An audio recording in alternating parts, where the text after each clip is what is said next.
जब कोई आपका अपमान करे तब टकराव को कैसे टालें। जब कोई व्यक्ति आपके बारे में एक बार भी गलत बोला हो तो आप अपने आप से यह पूछ सकते हो कि वह ऐसा क्यों कर रहा है, और हो सकता है कि आप उसे इस बात के लिए मन ही मन कोसते होंगे। ऐसा करके आप उसके साथ पुराना हिसाब चुकाते समय नया खाता खोल रहे हैं। जब वह पूर्व में दिए गए हिसाब को लौटाने आया था तो आपने उस हिसाब को स्वीकार करने और जमा करने की बजाय उस व्यक्ति को कई बार कोस दिए। आप उसका बार बार अपमान कर रहे हैं, लेकिन खुद उसका एक भी अपमान सहन करने में असमर्थ है। अब मानव बुद्धि इस गहराई तक कैसे पहुंच सकती है, यह समझने की बजाय लोग और कर्म बांध लेते हैं और भ्रमित हो जाते हैं। अपमान के समय हमें किस प्रकार का बर्ताव करना चाहिए, इसके लिए परम पूज्य दादाजी ने कई प्रकार की चाबियां दी है। चलिए उन्हें शुरू करते हैं। जब कोई आपके ऊपर अपमानजनक शब्दों की बौछार करता है, उस समय आपको जागृत रहना है और उस व्यक्ति के साथ होने वाले टकराव को टालना है। किसी विवाद में नहीं पड़ना है। उनके दृष्टिकोण को समझने का प्रयास करें। वह आपसे क्रोधित क्यों हो रहे हैं और क्यों आप पर अपमानजनक शब्दों की बौछार कर रहे हैं। जब आप उनके क्रोध का कारण जान जाएंगे, तब आप शांति से इस समस्या का समाधान ढूंढ पाएंगे। दूसरे व्यक्ति के पास जाने से पहले उनके गुस्से के शांत होने की प्रतीक्षा करें, तब शांति से उस मामले पर चर्चा करें और एक दूसरे को स्वीकार हो ऐसा समाधान लाएं। जब कोई आप पर चिल्लाकर आपका अपमान करे और एक ही बात को बार बार बोले, इसका एक उपाय यह है कि आप यह पता लगाएं कि यह सब बातें कहने के पीछे उनका क्या आशय है।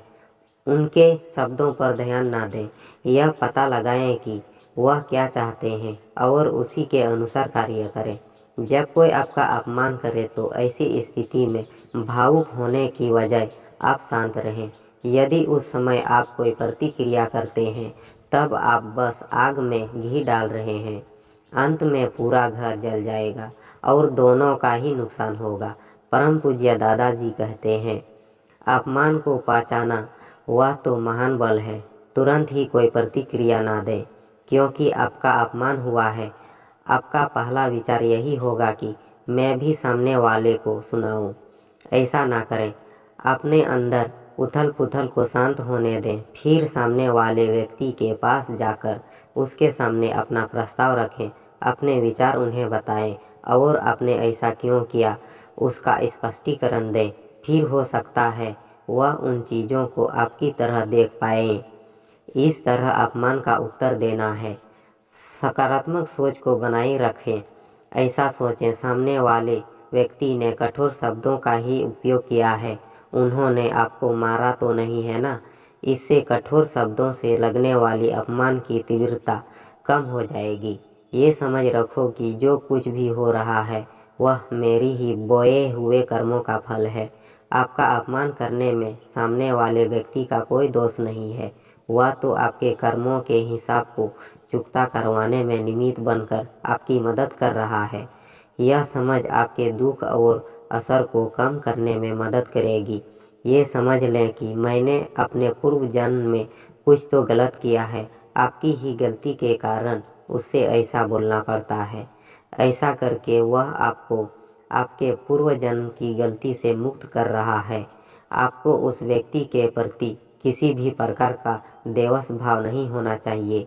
इसके बदले आपको उनका उपकारी होना चाहिए कि उन्होंने आपको आपके कर्म से मुक्त किया है, परंतु इसके बावजूद भी आपको उसके प्रति तिरस्कार का भाव ही रहता है। जब कोई आपका अपमान करे और आपका मन सामने वाले व्यक्ति के लिए नहीं बिगड़े, तब आपने तप किया है ऐसा माना जाएगा। जब इस तरह का तप होता है, तब हमारे अंदर अनंत शक्तियाँ उत्पन्न होती है।